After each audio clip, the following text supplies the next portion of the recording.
Hello everyone, मैं धर्मेंद्र सिंह अपने channel applied grammar में आप सभी पाठकों का स्वागत करते हुए आज फ्रेंड्स इंटरमीडिएट के पाठ्यक्रम पर आधारित और एडवांस जो लर्नर हैं उनके लिए भी हर कॉम्पिटिटिव एग्जाम में आने वाले ऐसे यूजफुल टॉपिक को शुरू करने वाला हूं जो सिंटैक्स के नाम से जाना जाता है। फ्रेंड्स ध्यान दीजिएगा, इस टॉपिक का नाम है सिंटैक्स।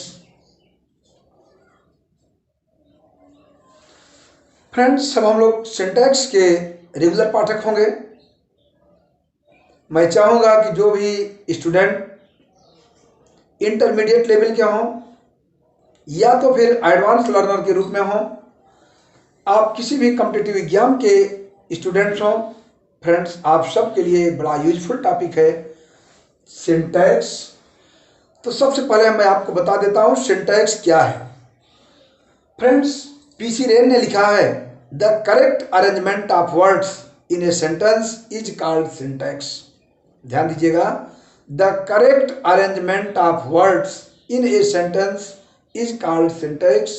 माने वाक्य में शब्दों का उचित स्थान पर शब्दों को नियमित करना, क्रमबद्ध तरीके से लिख देना ही सिंटैक्स कहलाता है। करेक्ट अरेंजमेंट ऑफ वर्ड्स माने शब्दों का क्रमबद्ध रूप में वाक्य में उसको पिरो देना ही सिंटैक्स कहलाता है। तो फ्रेंड्स आज इस यूजफुल टॉपिक को हम लोग शुरू कर रहे हैं। इंटरमीडिएट के एग्जाम से लेते हुए एडवांस जो भी आपके लिए कॉम्पिटिटिव हैं उन सब के लिए बड़ा यूजफुल है। तो हम चाहेंगे कि आप अंत तक बने रहें। ये फ्रेंड्स वाक्यों को लिखने के तरीके अलग अलग होते हैं। मतलब मेरा यह है कि नाउन का यूज कहाँ कहाँ होता है। पूरे पार्ट्स ऑफ स्पीच में जो आपने देखा, noun, pronoun, adjective, verb, adverb, ये सब का सही सही उपयोग और इनका सही सही जो है किन स्थानों पर सेटलमेंट होगा, ये आज हम इस टॉपिक के द्वारा क्रमशः पार्ट 1 पार्ट 2 के रूप में देखेंगे। तो फ्रेंड्स आज हम लोग इस सिंटैक्स का पार्ट 1 पढ़ेंगे जिसमें सिंटैक्स ऑफ नाउन। ध्यान दीजिएगा, आज हम इंपॉर्टेंट रूल नाउन के संदर्भ में देखेंगे। तो फ्रेंड्स आप पहला रूल नोट करें। कुछ ऐसे नाउन होते हैं, ध्यान दीजिएगा, कुछ ऐसे नाउन होते हैं जो देखने में प्लूरल लगते हैं लेकिन उन समस्त नाउन का यूज सदैव सिंगुलर में किया जाता है। बात समझ पा रहे हैं? पुनः आप ध्यान दें, कुछ ऐसे नाउन होते हैं जो देखने में प्लूरल लगते हैं जबकि इनका यूज सदैव सिंगुलर नंबर की तरह होता है। जैसे कोई भी सब्जेक्ट हो, ऐसे सब्जेक्ट जो प्लूरल की तरह लगते हैं फ्रेंड्स, जैसे आप देखें physics, economics, physics, economics, civics. Friends आप देख रहे हैं कि फिजिक्स, इकोनॉमिक्स, सिविक्स, इसी तरह से न्यूज, मैथमेटिक्स,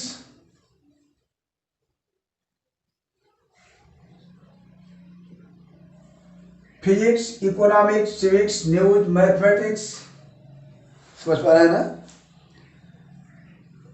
ये इनका प्रयोग देखने में तो प्लूरल लग रहे हैं, देखने में पूरी तरह से ये प्लूरल है कि ये कैसे है, प्लूरल है, लेकिन इसका प्रयोग सदैव फ्रेंड्स किस में करते हैं हम?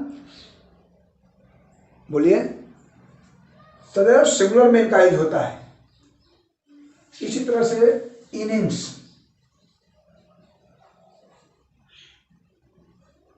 ईटीसी। तो फर्स्ट रूल फ्रेंड्स मैंने आपको दिया कि कुछ ऐसे नाउन जो देखने में प्लूरल लग रहे हैं लेकिन इनका प्रयोग सदैव सिंगुलर के साथ होता है। फिजिक्स, इकोनॉमिक्स देखने में प्लूरल लग रहे हैं, यस या यस लगा हुआ है, लेकिन वास्तविकता यह है फ्रेंड्स कि ये प्लूरल नहीं है बल्कि इनका प्रयोग सिंगुलर में होगा। जैसे अगर मुझे कहना है कि फिजिक्स एक कठिन विषय है तो हम फिजिक्स आर नहीं कहेंगे, physics are a difficult subject कहेंगे तो गलत हो जाएगा। यदि मैं लिखूं physics are a difficult subject. Friends यहां पर आप देख रहे हैं कि यहां पर कमी क्या है। एग्जाम्स में ऐसे देता है, आपको दे दिया कहा आपने करेक्ट द फॉलोइंग सेंटेंसेस, नीचे दिए हुए वाक्यों को सही करना है, आपको दे दिया फ्रेंड्स वाक्य। Physics are a difficult subject. Second में दे दिया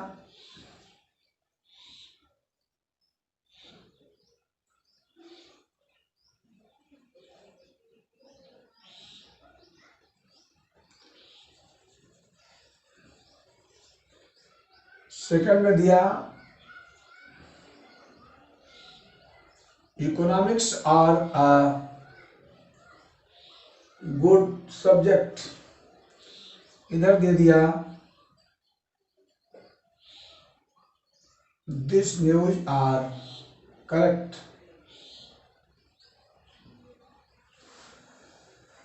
तो फ्रेंड्स इसी तरह से आपको दे दिया वाक्य, तो आप कैसे इनको बनाएंगे, समझ रहे ना। और हम एक और वाक्य देते हैं,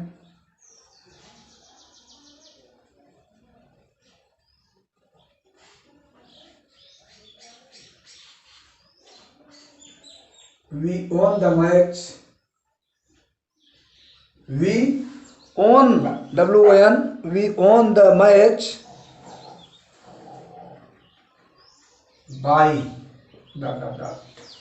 अब फ्रेंड्स ये आपके सामने वाक्य लिखी हुई है। अब यहाँ पर आपको क्या लग रहा है कि इनको आप किस ढंग से बनाएंगे। We won the match by an innings। ये जो गैपिंग है, रिक्त स्थान है फ्रेंड्स, एन इनिंग्स। यहां आप देख रहे हैं कि इनिंग्स भी प्लूरल नंबर में है, तो an innings, we won the match by an innings का प्रयोग हमने यहां पर कर दिया। अब यहां पर आपको देखना क्या है, जो ये ऊपर के सब्जेक्ट हैं को आपको करेक्ट करना है फ्रेंड्स। तो इनमें आप देख रहे हैं physics are a difficult subject लिखा है। इसी तरह से अब economics are a good subject, civics is an important subject. तो फ्रेंड्स देखने में लग रहे हैं तो इनका प्रयोग जो आर लिखा है हेल्पिंग वर्ब, ये सब गलत है, क्योंकि ये सिंगुलर नंबर के नाउन है। इनके साथ सिंगुलर नंबर के नाउन में हमेशा इज का प्रयोग होता है फ्रेंड्स, आर का नहीं। तो यहाँ पर आपको हर जगह पर क्या हो जाएगा, is. Physics is a difficult subject, economics is a good subject, this news is correct, और we won the match by an innings.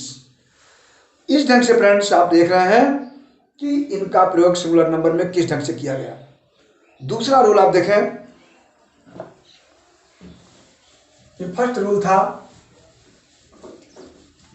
Syntax of noun का फर्स्ट पार्ट हम लोग पढ़ रहे हैं फ्रेंड्स। इनका सेकंड रूल में आप देखें, कुछ ऐसे नाउन होते हैं जिनका प्रयोग सदैव, सेकंड रूल, कुछ ऐसे नाउन होते हैं, ध्यान दीजिएगा, जिनका प्रयोग सदैव प्लूरल में ही किया जाता है, जिनका प्रयोग सदैव प्लूरल में ही किया जाता है। ध्यान दीजिएगा, वे कौन कौन से नाउन है उनको आप देख लें कि वे कौन से नाउन है जिनका प्रयोग हम केवल प्लूरल में करेंगे, उनके जगह पर सिंगुलर का प्रयोग ही नहीं होना है। तो उनको आप नोट करें, वो है जिनके दो भाग होते हैं, सीसर्स, SCISSIORS, सीसर्स। यहां पर आप देख रहे हैं कि सीसर्स का अर्थ हो जाएगा फ्रेंड्स कैंची, समझ रहे हैं ना। सीसर्स का अर्थ क्या होगा, आई नहीं, गलत हो गया, SCISSORS, सीसर्स मीन्स कैंची। इसके बाद फ्रेंड्स स्पेक्टिकल, SPECTACLES।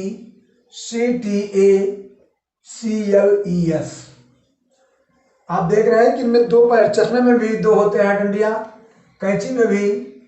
इसी तरह से ड्रेस जो है ये है ट्राउजर,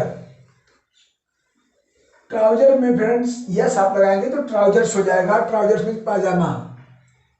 और पायजामा के बाद मोजा आप जानते हैं, साक, इनका भी यूज हम कैसे करते हैं, प्लूरल में ही करते हैं। इसी तरह से फ्रेंड्स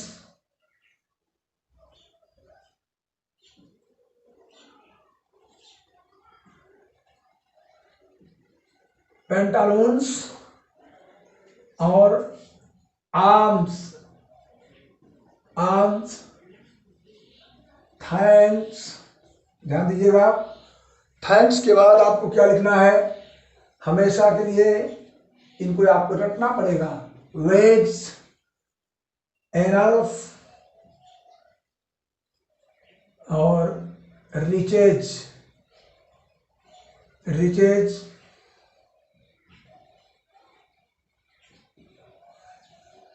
प्रिमेजेस, टिडिम्स,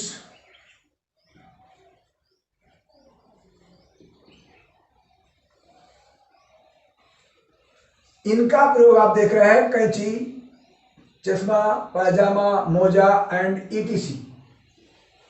इन सब का प्रयोग सदैव फ्रेंड्स प्लूरल में ही होता है। अगर आपको कहना है कि मेरा चश्मा,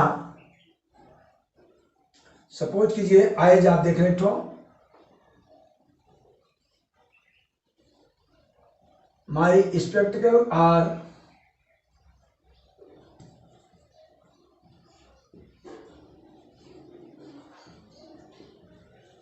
माई स्पेक्टिकल इज वेरी नाइस, मेरा चश्मा बहुत सुंदर है।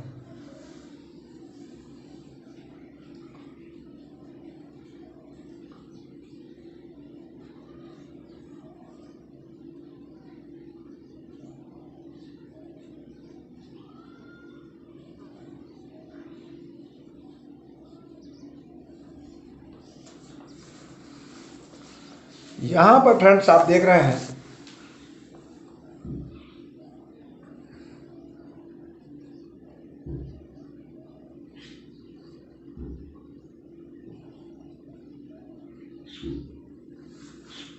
यहां पर मैं आपको थोड़ा सा इन उदाहरणों से जोड़ना चाहूंगा। सेकंड रूल आप देख रहे हैं फ्रेंड्स कि ये जो वर्ड लिखे हुए हैं, scissors, spectacles, trousers, socks, vest, thanks, arms, pantaloons, annals, riches, privileges, tidings आदि, ये सदैव ध्यान दीजिएगा, always these words are used in plural sense, हमेशा इनका प्रयोग प्लूरल सेंस में ही होगा फ्रेंड्स। इनके साथ कभी भी एक वचन की क्रिया का प्रयोग नहीं होता है। अगर यहाँ लिखा माई स्पेक्टिकल इज वेरी नाइस, तो फ्रेंड्स मेरा चश्मा बहुत सुंदर है। अब यहाँ पर आप स्पेक्टिकल के जगह पर इज और हेल्पिंग वर्ब देखें, क्या होगा, इज होगा कि आर होगा। अब यहाँ पर आपको समझने की जरूरत है। तो पहली चीज फ्रेंड्स, स्पेक्टिकल आपको ध्यान देना है, आप कमियों पर करेक्ट करना है इसको। मैंने लिखा माई स्पेक्टिकल इज वेरी नाइस, आप क्या करेक्ट करेंगे इसमें, करेक्शन फ्रेंड्स है स्पेक्टिकल्स होगा, क्योंकि स्पेक्टिकल अकेले प्लूरल सिंगुलर में लिखेंगे तो गलत हो जाएगा। स्पेक्टिकल्स लिखना मस्ट है आपके लिए। अब माई स्पेक्टिकल्स इज, इनका प्रयोग प्लूरल में होता है, इसलिए फ्रेंड्स इज का प्रयोग गलत है। यहाँ पर क्या लिखेंगे, हमेशा आप लिखेंगे are, my spectacles are very nice. Her scissors is very costly, उसकी कैंची बहुत महंगी है। तो फ्रेंड्स यहाँ भी सीसर्स प्लूरल में है, इसलिए इज नहीं होगा बल्कि आर हो जाएगा। और यहाँ रिचेज ऑलरेडी प्लूरल में आप देख ही रहे हैं, ऊपर लिखा हुआ है, तो रिचेज हैज विंग्स नहीं होगा फ्रेंड्स, रिचेज प्लूरल नंबर का है, तो आप यहाँ प्लूरल के साथ हेल्पिंग वर्ब क्या यूज करेंगे, हैव, रिचेज हैव विंग्स।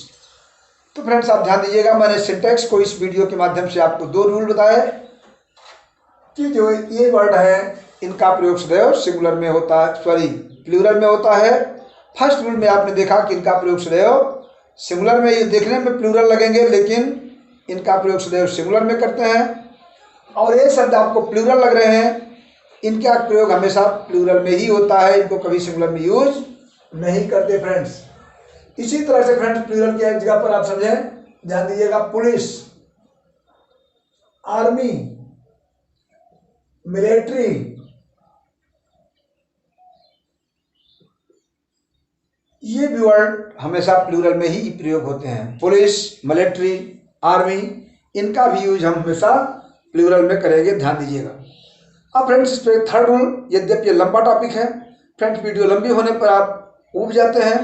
मैं चाहूँगा कि आप कमेंट करके जरूर बताएं कि अगर वीडियो अच्छी लग रही हो, सिंटैक्स के टॉपिक आपको इम्पॉर्टेंट और यूजफुल हो, तब तो हम इनको आगे बढ़ाएं, अन्यथा इसे रोक देने का प्रयास करेंगे। यदि आपका रिस्पांस नहीं मिलेगा, यदि आप पढ़ के मुझे इन्फॉर्म नहीं करेंगे कि वीडियोस कैसी हैं, यूजफुल और उपयोगी है कि नहीं, फ्रेंड्स यदि उपयोगी होगी तो हम सिंटैक्स के नाउन के फर्स्ट पार्ट में मैं और आगे टॉपिक बढ़ाऊंगा। यदि आपके कोई कमेंट्स नहीं मिलेंगे तो मैं समझूंगा कि वीडियो आपके लिए उपयोगी नहीं है, इसलिए इसको यहीं से फिर बंद कर देंगे। तो फ्रेंड्स, आज का वीडियो लेक्चर मैं यहीं बंद करता हूं। पुनः आपसे हम नेक्स्ट डे नेक्स्ट और न्यू टॉपिक के साथ मिलेंगे। आपके मंगल में भविष्य की कामना करते हुए आज का लेक्चर बंद होता है। फिर हम लोग आपके कमेंट और लाइक शेयर का इंतजार करते हुए पुनः प्रयास करेंगे। थैंक्स।